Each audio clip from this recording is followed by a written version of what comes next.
Hi guys, Morning Brain here, even have my morning coffee with me as well. I wanted to discuss today this specific image that Behavior released on their official social media over the weekend, talking about the recent updated killer picks. The last time we got one of these was back in February, and I did cover the dev update where that released, and there was a little bit of disagreement and aggression following the things I had to say about this last image. So yeah, I want to go over this again and reiterate why a lot of these characters are here, and some of you owe me an apology, so yeah, let's go ahead and get started. I don't actually want an apology. I'm clearly joking about that, but I did tell y'all that Chucky would maintain a very, very high play rate, and it would not go down that much. He'd be somebody who would be more consistently played throughout the game's history, more like somebody like Wesker, somebody like Huntress, and I warned you about that. But a lot of people threw this at me that, oh, well, it's just biased because you hate the character and it's the newest chapter. To get to the point of what I'm trying to get to is that there are certain characteristics that make characters very, very highly played in Dead by Daylight, and Chucky has a lot of these.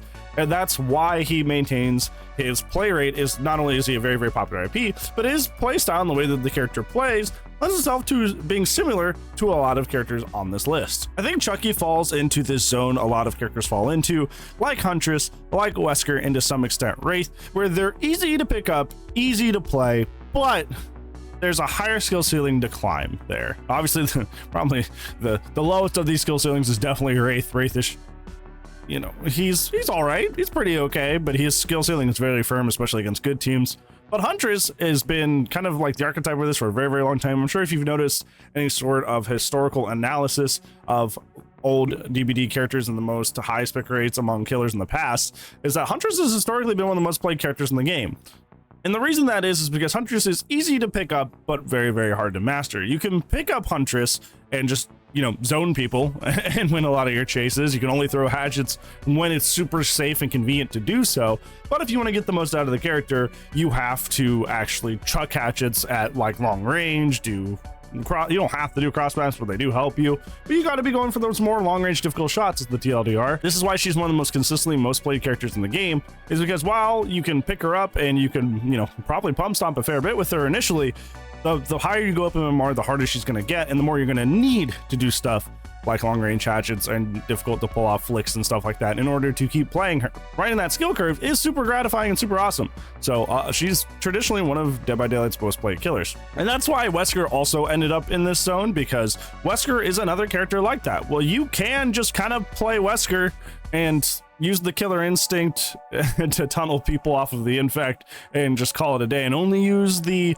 M2 to vault windows faster, vault pallets faster, and just zone people. You can definitely do that, and that will carry you a long way in a lot of your games. But as you go up higher and higher in MMR, the more you're going to be needing to actually hit very, very nasty and very, very complicated bounds in order to hit people. You're going to have to like Eurobend and stuff like that. You're going to have to know what add-ons to use. You know, this character mostly has perfect add-on design besides like 2 or 3 add-ons. You're going to have to actually put in the effort to learn this character if you want to, you know, keep up when it comes to playing in the higher MMRs.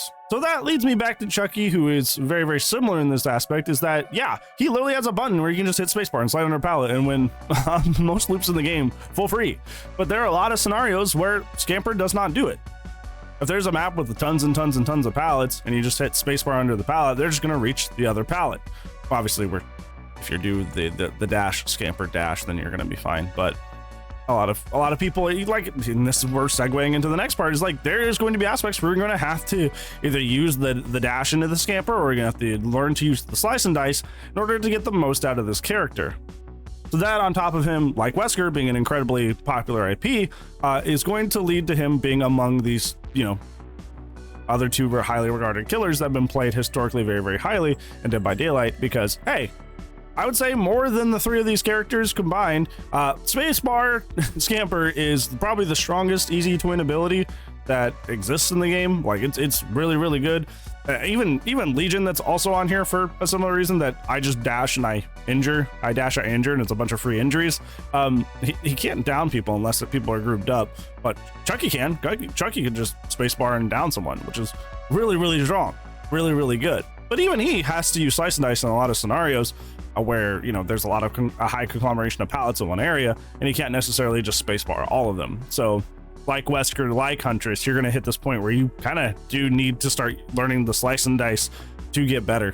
I'd be interested to see this list again after the tome is done, because obviously Deathslinger and Billy are going to have much higher play rates when there's actually a tome out and challenges that are specific to them. But I think Billy will also slide in here in terms of maintaining a very high pick rate, because Billy, I think, also now is among that, where he, you know, I think you can do a lot with Billy without knowing too much about him anymore, which is kind of funny to say, because he used to be like the high skill cap character in the game and the most difficult character to learn in the game. And if you didn't know all the high level stuff with Billy, you just like could not hack it in Dead by Daylight.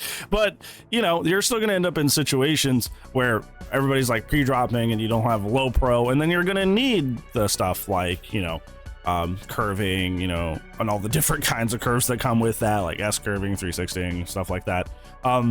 He also falls in that zone of, yeah, you can just use the chainsaw to go around the map, get a quick, easy down, and that will carry you for a long way. But eventually you're going to find a team that knows how to handle new Billy, and you're going to have to know the deeper stuff that, you know, a lot of Billy mains have known for a long time if you want to circumvent those harder teams. So I think he's going to end up there too, come this next little killer pick update that Behavior does. I think I think Billy will also maintain like a 4% pick rate like the rest of these characters. The rest of this is pretty self-explanatory. Like, Wraith sort of falls in this, but he's mostly just an easy to play killer, so that's cool. Legion's kind of the same way, very easy to play killer, but also have a cool aesthetic, so that carries a lot of play rate. Trapper's obviously the box art character, so yeah, it would be weird if he wasn't up here. And then you got probably the two biggest horror icons being Myers and Ghostface, so that there's absolutely no surprise there. Yeah, there's absolutely no surprise there with those. Yeah, that's my breakdown of why I think the characters that are the most picked in the game are the most picked in the game. Yeah, obviously there was some there was a prediction that I made on why Chucky was there that ended up being true, so that's kind of funny. I wanted to point that out, but in general I wanted to kind of just talk about why the characters that are most played in the game are the most played character in the game. So yeah, what do you think? Why do you think these guys are consistently the most played characters in the game, and why do they hold their spot up here? Let me know down in the comments below. On that, for today's video, friends, thank you so much for watching. Other than that, I will see you when I see you. Goodbye.